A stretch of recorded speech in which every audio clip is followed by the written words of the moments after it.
Mutual fund खरं तर संपत्ती निर्माण करण्याचं माध्यम आहे, पण या माध्यमाचं व्हॅल्युएशन म्हणजेच याचं मोजमाप करत असताना आपल्याकडनं एक चूक घडत असते। ती चूक कोणती आहे ते आता आपण पाहूया। पहा, ज्यावेळेस सोन्याचा विचार येतो, सोनं मोजत असताना आपण ग्रॅम मध्ये मोजतोय, जमिनीचा व्यवहार करत असताना आपण गुंठ्यांमध्ये आपण करत असतोय, एखादा फ्लॅट घ्यायचा असेल तर तिथं आपण स्क्वेअर फूट मध्ये आपण त्याचं मोजमाप करत असतोय। पण ज्यावेळेस म्युच्युअल फंडचा विचार येतो त्यावेळेस आपण डायरेक्टली जम्प करत असतोय कुठं, तर त्याचं व्हॅल्युएशन किती झालंय त्याच्याकडे।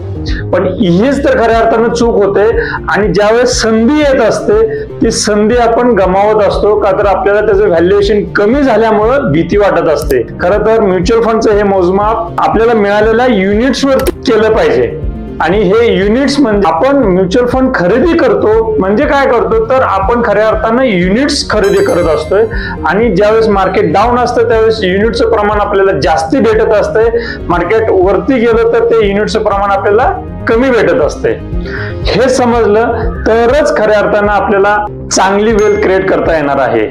नाहीतर होतं काय, मार्केट डाऊन असेल त्यावेळेस युनिट जास्ती भेटतात, याकडे आपलं दुर्लक्ष होतं आणि जे व्हॅल्युएशन कमी झालंय त्याच्यामुळे आपल्याला कुठेतरी भीती वाटते।